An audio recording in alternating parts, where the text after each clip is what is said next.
на одной из самых, наверное, волнующих там, или других там, не найдешь выставок. Почему? Потому что эта выставка, она прописана кровью, мучениями, страданиями.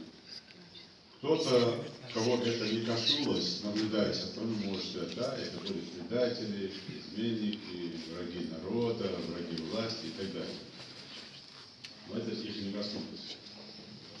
Мы не желаем им испытать это. Они на своей школе испытали, поняли, как это несправедливо.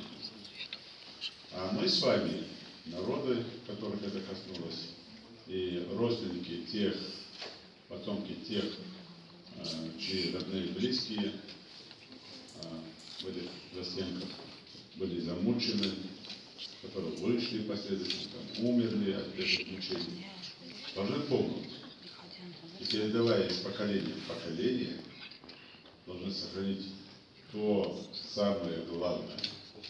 При всех этих трудностях мы не остались злобными, черствыми, мы остались людьми, и мы созидали, мы делали все, чтобы наша республика достойна была признана среди регионов Российской Федерации.